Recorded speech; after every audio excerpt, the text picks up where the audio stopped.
sangat krusial, ini hal-hal yang perlu kita tahu, hal-hal kecil yang perlu kita garis bawahi. Nah, jadi saya sangat penasaran juga, kira-kira menurut kakak, seberapa penting sih keamanan digital ini untuk kita, apalagi khususnya kalangan Gen Z yang menjadi mayoritas pengguna media sosial? Jadi kalau misalnya kita juga bicara dalam konteks seseorang mengalami musibah ataupun kecelakaan, alangkah baiknya kita cukup memotret untuk barang bukti misalnya, atau sebagai bantuan juga untuk kedepannya, misalnya mereka akan mengurus berkas-berkas pelaporan dan lain sebagainya. Tetapi diharapkan untuk tidak disebarluaskan karena balik lagi itu mengganggu privasi seseorang. Ketika kita sudah memahami bagaimana konsep berinternet yang baik seperti tadi, kita juga harus pintar-pintar untuk memanfaatkan dunia online itu sendiri. Apakah kita menjadikan itu sebagai sumber informasi, ataukah kita menjadikan itu sebagai tempat kita untuk mencari berbagai pengetahuan-pengetahuan baru. Itu kan balik lagi pada pilihan kita sendiri.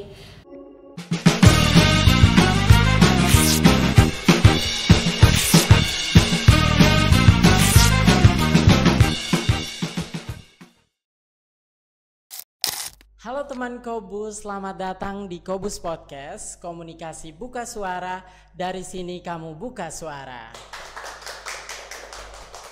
Spesial episode ini kalian akan ditemani dengan wajah baru, saya Hen, yang akan memandu diskusi kita pada episode kali ini, yang pastinya juga dengan narasumber yang sudah kita hadirkan juga di sini. Namun sebelumnya saya ingin bertanya kepada teman-teman, pernah tidak sih teman Kobus merasa ketika kalian berselancar di dunia digital itu kalian mengalami kendala atau misalnya ketidakamanan seperti hacking atau mungkin penyalahgunaan data pribadi teman-teman? Nah, untuk menjawab semua itu, kita hadirkan narasumber di sini akan membagi soal bagaimana sih kita bisa mencegah hal ini dan juga tips-tips apa yang bisa kita lakukan agar kita bisa terhindar dari ketidakamanan ini. Nah, tanpa memperpanjang kata, saya langsung saja menyambut narasumber yang sudah hadir. Halo Kak Vidi, apa kabar? Halo Kak Hen, puji Tuhan kabarnya baik. Kak Hen sendiri gimana nih Kak kabarnya? Puji Tuhan saya juga baik, tapi namun terkadang kita tahu ya saat ini cuaca juga lagi tidak menentu. Betul. Iya, jadi badan juga kurang fit terkadang, tapi mau tidak mau teman-teman kita harus tetap melakukan aktivitas kita. Semoga teman Kobus di rumah juga selalu dalam keadaan yang sehat ya. Oke, Kak Vidi mungkin bisa memperkenalkan diri kepada teman Kobus, mungkin nama, kemudian sekarang menempuh pendidikan di mana dan aktif sebagai apa, kegiatannya apa saja, silahkan. Oke, sebelumnya terima kasih Kak Hen. Halo teman Kobus, Vidi di sini. Senang sekali bisa menyapa teman-teman semua pada kesempatan kali ini. Dan rasanya ini sebuah privilege ya, bisa main-main ke sini, bisa ngobrol-ngobrol dan bisa berbagi bersama-sama dengan teman Kobus sekalian. Saat ini saya merupakan mahasiswa aktif semester 2 di Fakultas Kesehatan Masyarakat Universitas Nusa Cendana untuk program studinya di Ilmu Kesehatan Masyarakat. Tetapi puji Tuhan, selain sebagai seorang mahasiswa, saya juga sangat bersyukur karena bisa mendapatkan kesempatan, bisa mendapatkan ruang untuk bersama-sama dengan berbagai anak muda hebat lainnya untuk dapat sama-sama menyuarakan tentang isu seputaran anak maupun orang muda. Dan saat ini ya seperti yang teman-teman sudah ketahui ya, jadi kita bakalan bahas terkait dengan keamanan digital, yang dimana itu juga merupakan salah satu topik ketika saya melakukan beberapa kegiatan bersama-sama dengan teman-teman. Aduh, kayaknya nggak boleh spoiler banyak-banyak ya Kak Hen ya. Iya, biar bakal mereka dikupas penasaran. tuntas setelah ini. Iya, oke. Tapi karena Kak Vidi tadi bilang ya, Kak Vidi juga banyak berkegiatan dengan teman-teman di luar sana. Nah, dan saya tertarik juga dengan postingan-postingan kakak yang kakak posting di media sosial, karena saya juga salah satu followers Instagramnya Kak Vidi, followers setia ya. Dan saya lihat ada sebuah postingan di situ, lokasinya tuh di Filipina ya kalau nggak salah. Iya, betul banget Kak Hen. Itu kira-kira ngapain dan kegiatan apa sih? Penasaran banget nih. Iya, jadi Kebetulan di tahun 2024 kemarin, puji Tuhan mendapatkan kesempatan untuk sama-sama berkegiatan dengan teman-teman orang muda juga dari 11 negara yang berbeda. Dan kami dikumpulkan di Manila, Filipina tepatnya untuk melakukan kegiatan perayaan Safer Internet Day atau keamanan di dunia internet saat itu. Dan kegiatannya itu buat saya pribadi ya merupakan suatu momentum yang sangat baik dan juga merupakan satu hal yang ditunggu-tunggu karena sangat menyenangkan untuk mendapatkan sebuah tempat, untuk mendapatkan sebuah kesempatan untuk dapat berbagi, kemudian belajar hal-hal baru serta bertemu dengan orang-orang baru. Dan tentunya sebagai anak atau remaja yang berasal dari Nusa Tenggara Timur, ini juga menjadi suatu hal yang cukup membanggakan karena bisa mewakili Indonesia untuk menyuarakan berbagai isu-isu yang terjadi, dan yang datang itu adalah anak-anak putra-putri dari Nusa Tenggara Timur, dan itu merupakan salah satu hal yang cukup membuat saya merasa tertarik, merasa senang, dan juga tentunya merasa bangga dengan kegiatan yang baru saja dilangsungkan kemarin. Wow, keren sekali teman Kobus. Wow, ke Filipina, dan di sana tuh 11 negara ya tadi? Iya, dari 11 negara. Wow, pasti pengalamannya sangat luar biasa, banyak dan insightful banget nih pastinya teman-teman. Nah, terus saya lihat itu kalau nggak salah mewakili Child Fund ya? Iya betul, jadi ketika berkegiatan di Filipina, Manila kemarin itu kita memang diadakan oleh Child Fund International. Dan Child Fund International sendiri merupakan organisasi atau non-governmental organization yang dimana mereka bergerak pada isu terkait dengan anak-anak. Jadi mereka memang benar-benar fokus pada isu anak-anak, entah isu terkait dengan kekerasan, kemudian beberapa waktu terakhir juga mereka fokus pada isu keamanan digital atau keamanan di dunia online, serta isu mengenai perubahan iklim yang saat ini juga selalu diperbincangkan di mana-mana Kak Hen. Dan kebetulan kami yang bergabung di sana itu merupakan anak-anak yang bergabung di Child Advisory Council. Jadi jadi Child Advisory Council itu merupakan salah satu wadah yang diprakarsai oleh Child Fund International, di mana di dalam Child Advisory Council itu sendiri mengumpulkan anak-anak, menjaring anak-anak dari 12 negara termasuk saya yang seperti yang tadi sudah saya sebutkan.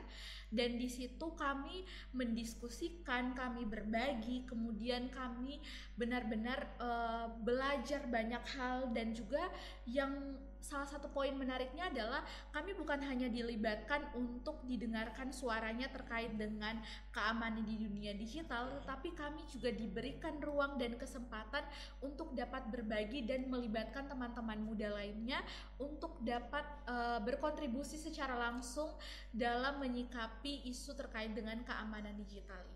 Wow, keren banget sih. Jadi memang sangat relevan dengan topik kita di episode kali ini, yaitu berkaitan dengan keamanan digital. Nah, saya sangat penasaran karena tadi kakak bilang bahwa bergabung ke sana, kemudian mewakili Child Fund. Nah, saya penasaran dengan kenapa kakak akhirnya memutuskan untuk mendaftar dan akhirnya bisa pergi ke sana gitu. Apa sih alasan yang memperkuat kakak akhirnya bisa pergi ke sana? Untuk alasannya sendiri, sebenarnya saya bergabung untuk atau tertarik untuk kemudian lebih vokal dalam menyuarakan isu anak dan orang muda itu sejak saya berusia 14 tahun. Dan di situ saya mulai merasa bahwa semakin kesini kita bukan hanya diperhadapkan dengan tantangan misalnya terkait dengan perekonomian ataupun perubahan-perubahan lainnya, tetapi juga kita diperhadapkan dengan kemajuan teknologi yang sebenarnya tidak bisa kita kontrol karena itu merupakan tuntutan zaman dan juga perubahan-perubahan yang terjadi itu memang di luar kendali kita. Tetapi seringkali apa yang di luar kendali kita itu justru membuat kita akhirnya terjebak pada masalah-masalah tertentu yang kita sendiri masih bingung, masih tidak punya tebakan ini mau diselesaikan seperti apa. Untuk itu ketika saya secara singkat saya ceritakan di kelas 2 SMA, saya mendapatkan informasi bahwa dibuka pendaftaran untuk Child Advisory Council. Untuk itu dengan penuh keyakinan saya mencoba saja karena tidak ada salahnya untuk kita mencoba sesuatu hal yang baru. Dan puji Tuhan ketika mencoba itu ternyata diumumkan lolos, dan masa kepengurusan kita sebagai Child Advisory Council itu berlangsung selama 2 tahun. Ya, selama 2 tahun. Di tahun pertama kami benar-benar diberikan informasi secara baik melalui pelatihan, kemudian melalui webinar ataupun pertemuan-pertemuan rutin secara online, karena mengingat saat itu kami dari beberapa negara yang berbeda, terpisahkan oleh jarak dan waktu. Jadi kita akhirnya memutuskan untuk memanfaatkan nih salah satu teknologi yang sudah ada. Jadi kita menggunakan Zoom waktu itu untuk berkomunikasi, untuk saling mengabari ataupun berdiskusi. Dalam rentang 1 tahun itu juga saya benar-benar diperlengkapi dengan berbagai informasi yang sebelumnya saya belum pernah terpapar informasi tersebut. Jadi seperti informasi-informasi mengenai keamanan di dunia digital, hal-hal kecil atau hal-hal konsep dasar yang perlu untuk kita kuasai sebagai pengguna media sosial itu seperti apa. Nah, di dalam rentang 1 tahun itu saya mendapatkan kesempatan tersebut, dan puji Tuhannya adalah saya tidak hanya berhenti sebagai orang yang terpapar dengan informasi tersebut, tapi saya juga diberikan kesempatan, diberikan ruang oleh Child Fund International yang kemudian bekerja sama dengan mitra-mitra mereka untuk melakukan kegiatan-kegiatan bersama-sama dengan anak-anak dan juga orang-orang muda. Dan saat itu saya memilih OSIS, pengurus OSIS di sekolah saya, menjadi salah satu wadah yang tepat untuk dapat berbagi lebih lanjut, untuk mengkampanyekan juga lebih lanjut terkait dengan keamanan digital. Dan Child Fund sendiri juga mereka memang punya program yang fokus pada keamanan digital, namanya program Swipe Safe, dan program itu sudah berjalan dalam kurun waktu kalau saya tidak salah sekitar 3 tahun. Dan memang mereka juga berfokus pada generasi-generasi muda saat ini yang memang cukup rentan nih Kak untuk terpapar misalnya isu-isu terkait dengan keamanan di dunia online. Jadi mereka memang benar-benar fokus untuk memperlengkapi kita sebagai generasi muda. Dan senangnya itu adalah karena balik lagi kita bisa memerankan peran kita sebagai tutor sebaya ya, untuk dapat memberikan informasi, untuk dapat berbagi dan juga saling berkonsultasi terkait dengan keamanan di dunia online. Wow, sangat diperlengkapi. Tadi saya Kak Vidi bilang bahwa saat berangkat ke sana kemudian ditugasi di emban tugas selama 2 tahun. Iya, selama 2 tahun. Ya, selama 2 tahun kemudian ada program Swipe Safe dan pelatihan, webinar, dan ini pastinya Kak Vidi sudah mendapatkan banyak sekali insight-insight untuk keamanan digital ini. Nah, saya secara pribadi, karena saya rasa mungkin keamanan digital ini memang orang-orang yang misalnya mendapat hambatan saat mereka melakukan berselancar di dunia internet, misalnya dapat hacking atau lain sebagainya, itu biasanya karena alasan-alasan kecil yang mereka sendiri lupa gitu. Nah, jadi saya jadi penasaran, apa sih yang kakak dapat setelah setelah ditugasi selama 2 tahun ini dan juga menjadi Child Advisory Council? Itu apa yang kakak dapat berkaitan dengan misalnya hal-hal yang mungkin saya dan teman-teman di sini itu tidak tahu, hal-hal kecil berkaitan dengan keamanan digital atau mungkin mengabaikannya, tetapi sebenarnya itu adalah hal yang krusial begitu Kak. Nah, setuju banget nih Kak Hen sama pernyataannya Kak Hen tadi, bahwa ternyata kita itu seringkali melupakan hal-hal kecil yang ternyata justru itu sangat krusial dan punya peranan yang cukup penting dalam kehidupan kita, apalagi ketika kita berinternet. Sebelum saya mengikuti atau bahkan sebelum saya mendaftar menjadi seorang Child Advisory Council yang berfokus pada isu keamanan digital, saya punya pola pikir bahwa oke, ketika bicara soal keamanan digital artinya saya aman atau saya terbebas dari peretas-retas atau hacking yang seringkali terjadi. Tapi ternyata setelah saya mengikuti rangkaian kegiatannya, saya belajar lebih lanjut, saya mendapatkan informasi yang lebih memadai. Hacking itu adalah tahapan selanjutnya dari keamanan digital atau isu mengenai keamanan digital. Salah satu hal paling sederhana yang sebenarnya perlu untuk kita perhatikan agar dapat memastikan kita tetap aman di dunia maya atau di media sosial adalah ketika kita mencantumkan identitas pribadi kita di media sosial. Karena kan banyak banget ya kita bisa lihat ada orang-orang yang misalnya mereka mencantumkan nama lengkap, kemudian tanggal lahir, tempat lahir, ataupun tempat tinggal saat ini, maupun identitas-identitas lainnya yang sebenarnya itu adalah identitas yang krusial.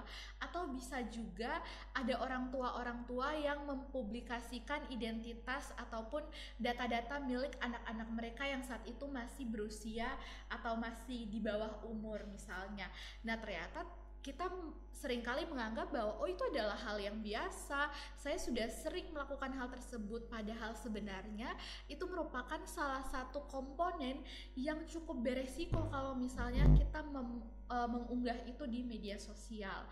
Kemudian contoh kecil lainnya itu adalah ketika kita memanfaatkan fitur status atau cerita untuk membagikan, mencurahkan berbagai perasaan kita. Story bener banget Kak Hen. Kan biasanya kita kalau tidak mood atau lagi ngeluh sesuatu langsung tuh di story Instagram, WhatsApp dan lain sebagainya. Tetapi sebenarnya seringkali kita lupa bahwa tidak semua hal itu harus menjadi konsumsi banyak orang. Karena kembali lagi bahwa bisa saja itu justru menjadi titik celah orang lain untuk dapat melukai kita, mencelakakan kita, ataupun membahayakan kita. Karena saat ini saya merasa bahwa kita seperti tinggal di dua dunia ya, di dunia nyata dan di dunia maya. Itulah kenapa seringkali kita melupakan komponen-komponen kecil seperti yang sudah tadi saya sebutkan, padahal sebenarnya komponen itu sangat krusial dan punya peranan yang penting dalam kita bermedia sosial. Wow, jadi itu ya teman-teman, harus mulai lebih hati-hati, apalagi kalau misalnya teman-teman sampai membagikan tempat tinggal atau misalnya tanggal lahir, karena bahkan tuh kita lihat sekarang juga kayak misalnya orang-orang yang membagikan itu datanya itu bahkan dipakai untuk hal-hal yang sangat berbahaya ya, kita anggap sepele atau teman-teman di luar sana itu biasa begitu, saya biasa story begitu gitu. Padahal sebenarnya itu juga menjadi salah satu hal yang berbahaya. Kalau kalian terus melakukan itu, mungkin ada teman-teman di luar sana yang berencana untuk mencelakai teman-teman, atau misalnya ada hal-hal yang mereka tidak sukai dari teman-teman, itu bisa sangat berbahaya sih.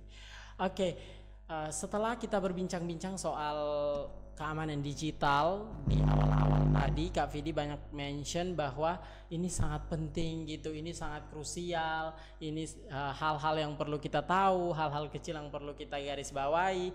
Nah, jadi saya sangat penasaran juga, kira-kira menurut Kakak seberapa penting sih keamanan digital ini untuk kita, apalagi khususnya kalangan Gen Z yang menjadi mayoritas pengguna media sosial?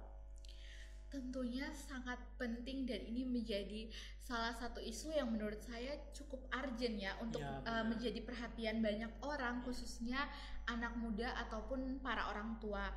Dan kalau misalnya bicara terkait dengan keamanan di dunia online, tentunya kita bukan hanya berfokus pada generasi Z yang mungkin memang cukup mendominasi sebagai pengguna di media sosial, tetapi semua orang dari berbagai kalangan, usia, pekerjaan atau latar belakang apapun itu sangat penting untuk memperhatikan bagaimana keamanan mereka di dunia online. Tetapi kalau misalnya kita berbicara dalam konteks sebagai generasi Z yang cukup mendominasi sebagai pengguna media sosial, maka sebenarnya saya merasa bahwa itu sangat penting ya, apalagi kita aktif menggunakan media sosial misalnya sebagai personal branding atau sebagai salah satu media kita untuk mendapatkan pekerjaan, mendapatkan penghasilan.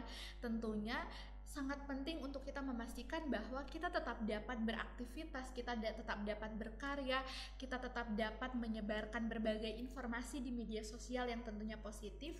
Tetapi di samping itu harus tetap diperhatikan juga bagaimana keamanan identitas, privasi kita tetap terjaga di dunia di media sosial. Dan juga jika kita mengaitkan dengan seperti yang tadi sudah saya sampaikan terkait dengan personal branding.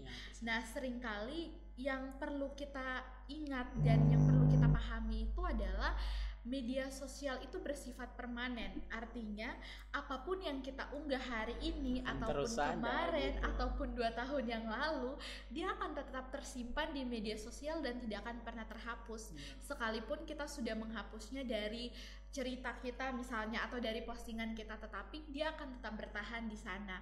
Kenapa bisa seperti itu? Karena balik lagi bahwa media sosial itu bersifat permanen dan bisa saja sebelum kita menghapus sudah ada orang yang screenshot ataupun screen record. Nah, itu menjadi salah satu bukti nyata bahwa jejak digital itu nyata. Dan sebagai generasi Z yang tentunya akan memiliki jenjang karir ke depannya, sangat penting juga untuk kita memperhatikan bagaimana kita membagikan sesuatu di media sosial, karena media sosial yang bersifat permanen dan tidak akan hilang akan mempengaruhi reputasi kita ke depannya. Sebelum mencari kerja atau dalam proses mencari kerja, tentunya dari pihak yang merekrut kita juga akan melakukan background check, mau lihat dulu nih sosial media dari kita, misalnya apa saja jejak digital yang sudah kita lakukan. Nah, itu yang menjadi poin utama mengapa keamanan di dunia online itu sangat penting, karena jejak digital itu akan selamanya tersimpan di media sosial atau di dunia digital. Hal lainnya itu adalah mengenai keselamatan diri kita sendiri maupun keselamatan keluarga kita. Karena kalau teman-teman Kobus melihat beberapa waktu terakhir dengan misalnya banyak berita-berita, ada akun yang dihack atau ada informasi-informasi pribadi yang bocor, itu juga menandakan bahwa sebenarnya kita harus jauh lebih berhati-hati dan lebih berwaspada di media sosial. Karena ketika kita membagikan informasi pribadi ataupun privasi kita di media sosial, orang akan dengan mudah mengakses berbagai informasi-informasi lainnya, apalagi mengenai keluarga kita, mengenai hal-hal yang mungkin saat ini sedang kita kerjakan, dan tentunya itu akan mengancam bagaimana keselamatan kita ataupun keluarga kita. Karena kita tidak pernah tahu bagaimana respon orang-orang di luar sana terhadap apa yang kita unggah, terhadap apa yang kita bagikan di media sosial. Dan yang paling penting menurut saya kenapa keamanan di digital itu penting adalah saat ini khususnya di Nusa Tenggara Timur kita sedang diperhadapkan dengan tantangan kesehatan mental ya Kak Hen. Berbagai berita yang kemudian datang dan diperdengarkan, banyak orang yang akhirnya melakukan hal-hal yang sebenarnya sangat disayangkan, karena balik lagi bahwa di dunia maya saat ini semua orang bebas berpendapat, semua orang bebas untuk mengomentari sesuatu yang akhirnya membuat kita tidak bisa mengontrol apa yang mau orang lain sampaikan kepada kita. Jika kita tidak punya manajemen diri yang baik, atau misalnya kita memang sudah kepikiran dengan apa yang disampaikan oleh seseorang di media sosial, itu akan berpengaruh pada kesehatan mental kita dan akhirnya membawa kita pada fase atau masa-masa di mana kita terus kepikiran, yang tentunya akan berpengaruh buruk pada kesehatan mental kita. Oke, sepenting itu ya teman-teman keamanan digital itu. Even misalnya teman-teman mau personal branding atau misalnya mungkin yang bekerja di bagian marketing, menjual apa dan lain-lain. Nah, itu sangat penting loh, walaupun memang terkadang informasi pribadi atau tentang diri kita itu akan kita publish, tapi ada batasan-batasannya gitu. Oke, sekarang kita lihat isu-isu yang sedang hype atau misalnya isu-isu yang sudah ada sekarang, itu banyak banget kasus-kasus yang memang sangat berkaitan erat dengan keamanan. Seperti kita tahu misalnya nih ada kasus-kasus kecelakaan atau misalnya isu-isu sensitif seperti misalnya bunuh diri dan lain-lain. Nah, kasus-kasus ini biasanya kita lihat sekarang orang-orang ada kejadian seperti itu, atau misalnya perkelahian lah misalnya gitu, kayak viral di media sosial dan lain-lain. Itu orang tidak sibuk atau tidak mencari solusi gitu, gimana nih kita bisa menyelesaikan ini gitu, tapi mereka kebanyakan tuh lebih justru kayak gini media ponselnya, terus masing-masing sibuk dengan gimana biar saya bisa record dan saya viralkan ini gitu. Nah, ini nih yang menjadi salah satu hal penting juga ya. Jadi saya jadi penasaran juga untuk bertanya ke Kak Vidi, kira-kira hal seperti ini juga akan mempengaruhi dengan keamanan kita ya di dunia digital, karena berkaitan erat juga dengan sosial media. Nah, ini pandangan Kakak dengan isu-isu seperti ini itu bagaimana, Kak? Memang sangat disayangkan ya, Iya, karena sangat akhirnya disayangkan. ketika kita melihat suatu peristiwa atau kejadian yang kurang mengenakan Iya. atau sebenarnya kurang patut untuk dipertunjukkan di media sosial, tetapi karena kita mungkin tergerak untuk Iya, meramaikan, benar. merekam, kemudian mempublishnya, akhirnya kita melakukan hal seperti itu. Mungkin saya mencoba melihat bahwa ini semua berangkat dari pola yang beberapa waktu terakhir dibentuk atau pola yang terjadi di mana ketika suatu kejadian atau suatu kasus itu tidak viral atau tidak banyak diperbincangkan di media sosial, maka minim untuk mendapatkan atau sulit untuk mendapatkan tanggapan-tanggapan dari berbagai pihak-pihak yang memang dibutuhkan untuk menanggapi kasus tersebut. Tetapi balik lagi, ketika kita mengkaitkan itu dengan keamanan digital, maka sebenarnya itu sudah melanggar privasi orang atau melanggar privasi seseorang yang tertimpa kejadian tersebut, karena saat dia mengalami kejadian itu dia dalam keadaan yang juga tidak siap, dia tidak ada yang bicara kepada orang yang mengalami kejadian tersebut untuk aku izin record ya atau izin untuk merekam ya, kan tidak ada seperti itu. Padahal sebenarnya keamanan digital itu juga bukan hanya tentang bagaimana kita berinteraksi dengan orang lain di media sosial, tetapi bagaimana kita memastikan bahwa diri kita tetap aman dan juga nyaman ketika berada di media sosial. Dan tentunya tidak pernah ada orang yang mau tampil di media sosial ditonton oleh banyak orang dalam keadaan yang kurang baik, kan Kak, tentunya. Nah, itu yang harus menjadi perhatian kita bersama. Tidak apa-apa kalau misalnya memang itu dalam suatu kondisi yang mendesak untuk menjadi barang bukti misalnya. Tetapi alangkah lebih baiknya ketika kita memotret atau memvideokan seseorang, itu harus memastikan dulu bahwa apa yang nantinya akan kita unggah itu berdasarkan persetujuan orang tersebut, ataupun apa yang kita unggah itu memang memperlihatkan hal-hal yang pantas untuk dikonsumsi oleh banyak orang. Karena mengingat saat ini media sosial itu bukan hanya diakses oleh orang dewasa saja, tetapi anak-anak pun sudah mengakses media sosial. Dan sangat disayangkan kalau misalnya anak-anak dalam masa pertumbuhan mereka, dalam golden age-nya mereka menyaksikan hal-hal yang sebenarnya belum patut atau belum sesuai dengan umur mereka. Jadi kalau misalnya kita juga bicara dalam konteks seseorang mengalami musibah ataupun kecelakaan, alangkah baiknya kita cukup memotret untuk barang bukti misalnya, atau sebagai bantuan juga untuk kedepannya, misalnya mereka akan mengurus berkas-berkas pelaporan dan lain sebagainya. Tetapi diharapkan untuk tidak disebarluaskan karena balik lagi itu mengganggu privasi seseorang. Iya, jadi privasi seseorang itu sangat penting ya. Jadi kita tidak asal melakukan perilaku yang mungkin tidak bertanggung jawab, kita record terus bahkan kita upload biar kita bisa mendapatkan like atau misalnya komentar-komentar atau misalnya tanggapan-tanggapan dari orang-orang yang membuat kita akhirnya puas gitu. Padahal sebenarnya tindakan-tindakan seperti ini itu tindakan yang sangat tidak bertanggung jawab, teman-teman. Karena tidak semua orang itu akan memberikan respon seperti yang kita harapkan. Jadi ketika kita mengunggah sesuatu di media sosial, kita tidak bisa mengontrol, oke, semua orang yang mengomentari Harus video atau begini, postingan gitu. saya harus seperti ini. Mereka akan bebas berpendapat. Nah, itu merupakan hal-hal yang tidak bisa kita kontrol. Tapi yang bisa kita kontrol adalah memilah apa saja yang harus kita unggah, memilah apa saja yang harus kita publish untuk menghindari hal-hal yang ataupun komentar-komentar yang membuat kita merasa tidak nyaman di media sosial. Ya, itu penting banget sih, karena kalau misalnya kita memposting sesuatu, kita tidak bisa kontrol orang lain gitu. Betul untuk banget, kamu harus komentar atau kamu harus tanggapinya seperti ini gitu. Padahal sebenarnya mungkin ada yang niatnya baik, tapi komentar orang lain itu membuat dia akhirnya postingan itu menjadi kurang enak gitu untuk orang yang bersangkutan gitu. Nah, ini sangat penting, teman-teman. Dan juga banyak banget misalnya postingan-postingan yang seperti itu akhirnya diposting itu bukan menggunakan akun pribadi mereka atau misalnya akun aslinya. Kalau sekarang bilangnya first account, second account dan lainnya gitu. Nah, kita tahu sekarang juga banyak istilah lagi kayak misalnya fake account, alter account dan lainnya.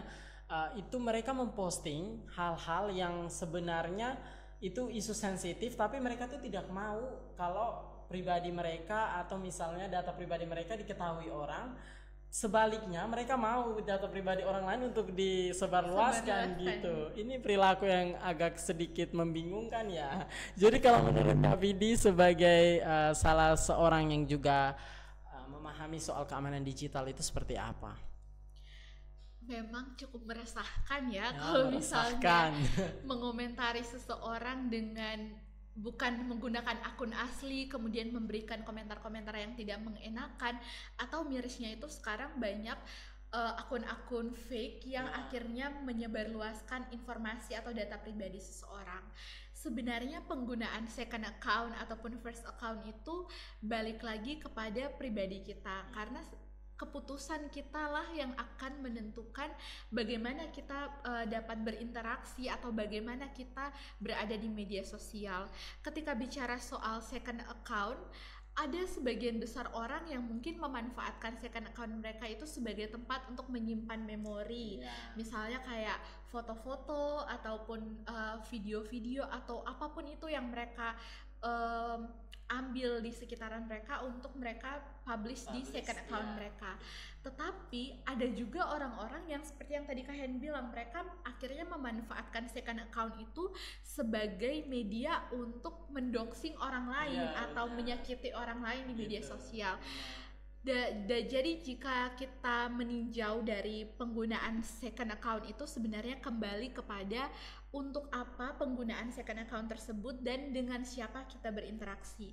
Kalau misalnya seperti yang sudah saya contohkan tadi bahwa penggunaan second account hanya untuk orang-orang terdekat ataupun hanya untuk membagikan beberapa momen-momen ataupun kenangan-kenangan yang memang mau kita keep sendiri, barangkali masih bisa ditolerir. Tetapi kalau misalnya kita memanfaatkan second account kita itu untuk mengomentari seseorang, entah itu public figure ataupun orang-orang yang ada di sekitaran kita, kemudian menyebarluaskan informasi atau data pribadi seseorang, itu yang sebenarnya tidak pantas atau tidak patut untuk kita lakukan di media sosial, karena sudah jelas-jelas itu mengganggu orang lain yang mungkin saja tidak mengusik ketenangan kita seperti itu. Dan juga penggunaan second account itu ditinjau, kalau menurut saya ya, ditinjau dari aspek bagaimana interaksi kita, dengan siapa kita berinteraksi.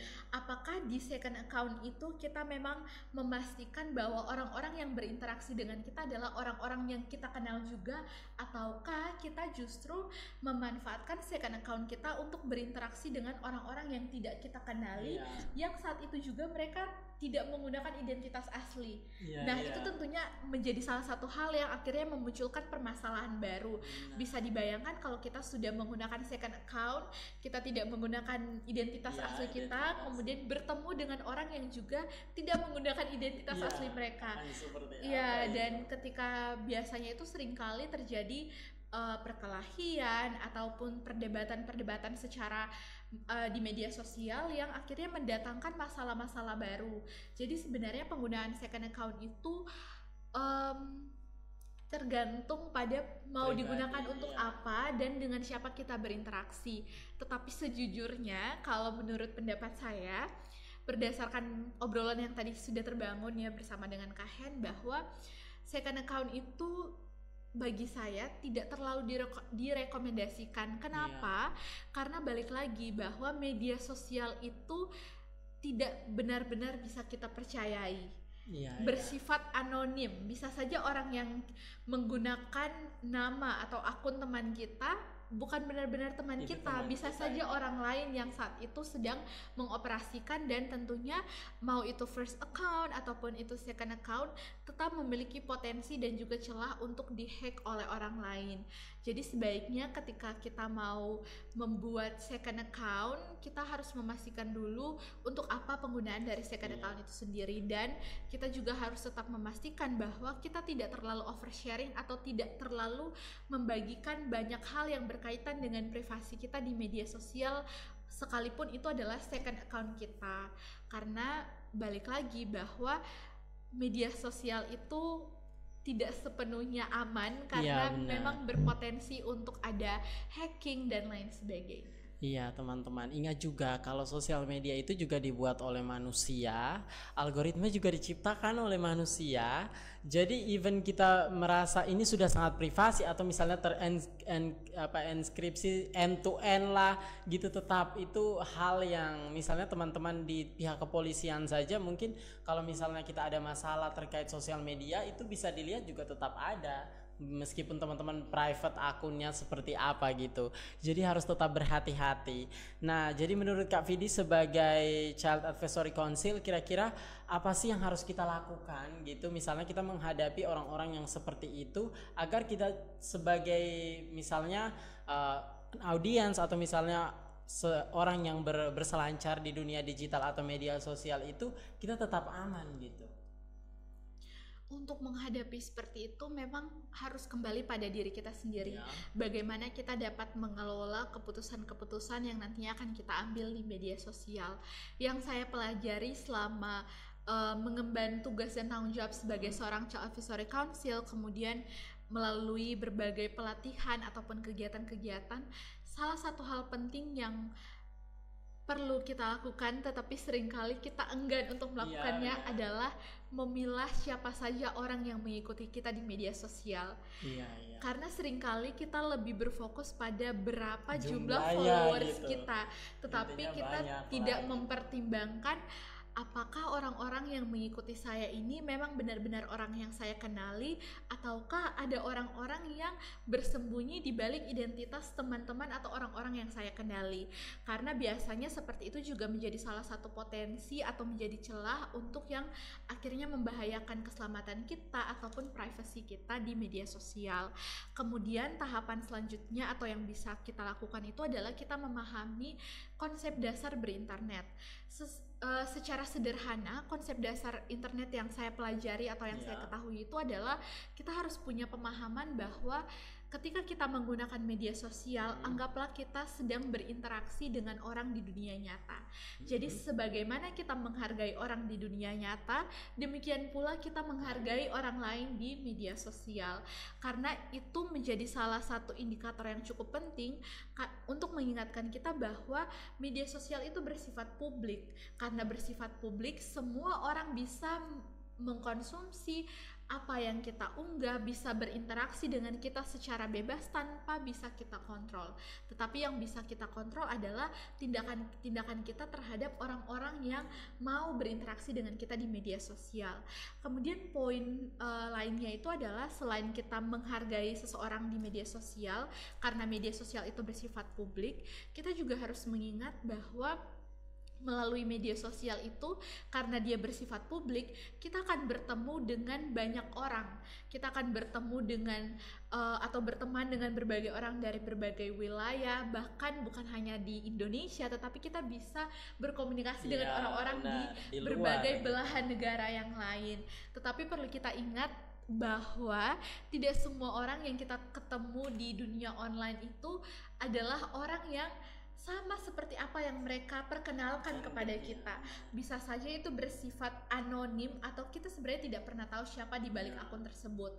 Makanya penting untuk seperti obrolan-obrolan kita yang sudah dilalui, bahwa penting untuk kita tetap berhati-hati, berwaspada dalam membagikan sesuatu.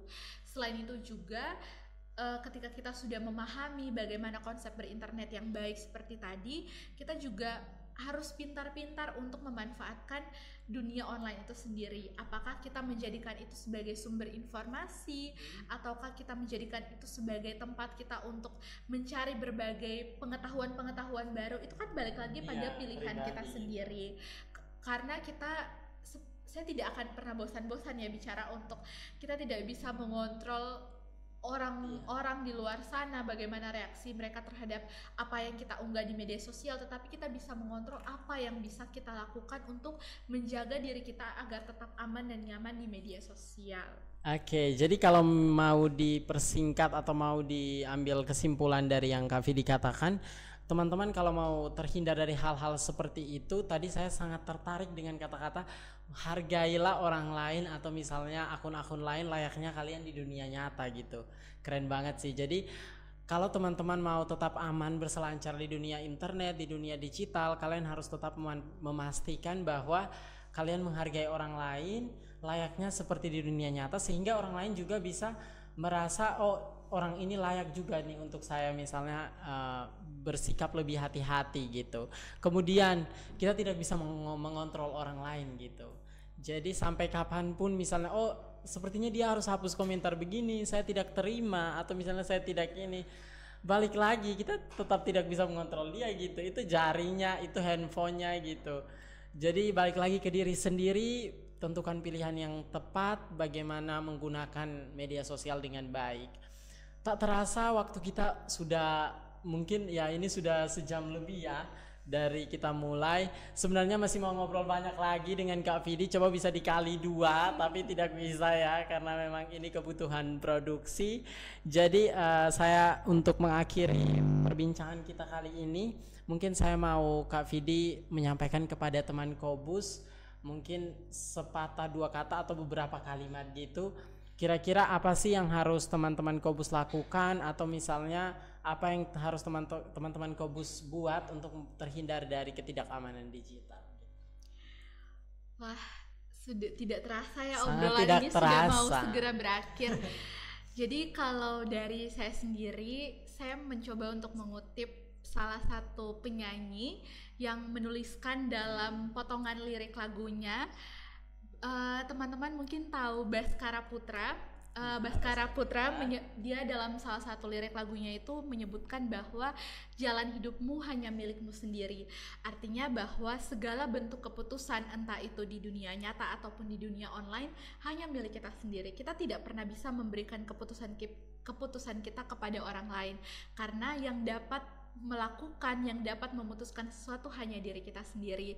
Jadi teman-teman, marilah kita lebih bijak untuk berinternet. Mari menghargai orang lain seperti teman-teman menghargai sesama kita di dunia nyata, dan jangan biarkan keputusan-keputusan yang salah akhirnya mengintervensi dan merusak apa yang sudah teman-teman mulai. Wow, keren banget. Jadi pastikan pilihan teman-teman itu yang menentukan kemana tuh arah teman-teman. Jadi saat menggunakan media sosial, berbijaklah menggunakan media sosial gitu. Oke, mungkin itu saja di perbincangan kita kali ini. Untuk teman-teman Qobuz di luar sana, terima kasih telah menyaksikan episode kali ini. Semoga teman-teman bisa mengimplementasikan dalam kehidupan pribadi teman-teman bagaimana bisa berselancar internet dengan aman dan bisa terhindar dari hal-hal yang tidak diinginkan. Oke, jangan lupa nantikan episode-episode kita selanjutnya di channel YouTube Ilmu Komunikasi Unwira, dan juga jangan lupa follow Instagram Qobuz Podcast, TikTok Qobuz Podcast untuk mendapatkan update-update selanjutnya. Saya Hen dan saya Vidi. Kita pamit undur diri. Dadah teman Qobuz.